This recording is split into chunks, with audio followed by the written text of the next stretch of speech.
Okay, so yesterday we learned how to complete the square, but what we noticed was that all of the leading coefficients were 1, okay? So let me go ahead and fix this. Go ahead and complete the square for A and B for me.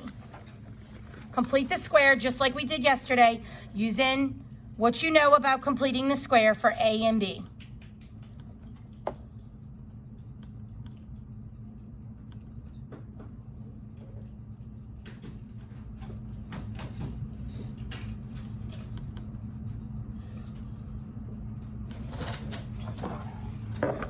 So you should have taken that middle term, divided it by 2 to get negative 2.5, correct? Then you took that 2.5 and you squared it. 2.5 times 2.5 is 6.25. And I write it to the side. And I asked myself, what do I do to 6.25 to get 8? Add 1.75, and that's correct. Well, it's supposed to be Z. Okay. So then I go to the next one, and I take 0.6, and I divide it by 2. What do I get? 0.3. And then I take the 0.3, and I multiply it by 0.3, and I get 0.09. What do I do to 0.09 to get 1? Add 0.91. Guys, it's like money. This is 9 cents. This is $1. Okay, so yesterday we used the skills of completing the square to kind of force it to be a perfect square. Today, we have to look at problems like this. Now we see the leading coefficient is not 1. So it's going to cause us to have some extra work to get it in a vertex form. This is basic vertex form, right?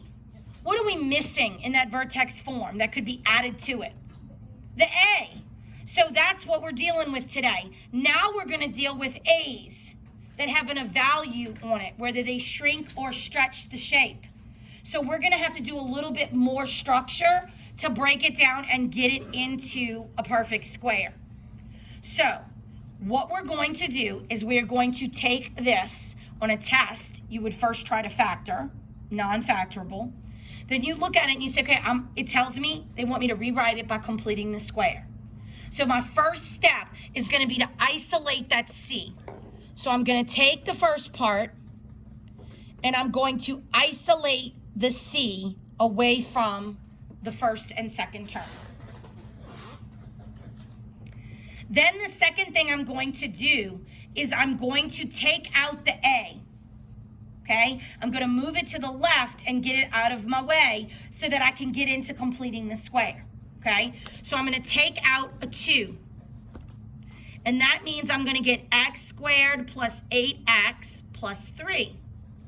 So now I have isolated the C and the A away from the middle terms so that I can now complete the square.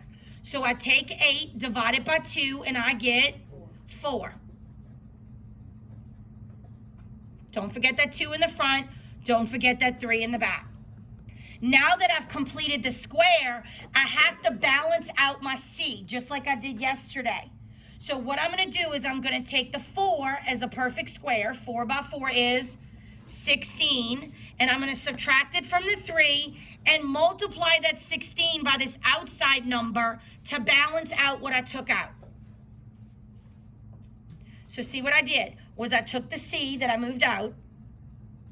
I took the perfect square, which was 16, times what is on the outside to balance it out. So now I have to do order of operations. So this is going to be 3 minus 16 times 2. What do you get? Negative 29. And that is your vertex form. Now, it makes sense because do you have an A? Yes. Do you have an H? Yes. Do you have an K? So let's just kind of have a quick review. What does the 2 tell us is happening? It is stretching, it's shrinking, it's getting skinnier. Is it positive or negative? Positive, so it opens up. What does this mean? left 4 because it's opposite, and it's going down 29. Now, what would be the vertex? -4, comma, -29. So we have efficiently taken standard form and changed it to vertex by completing the square.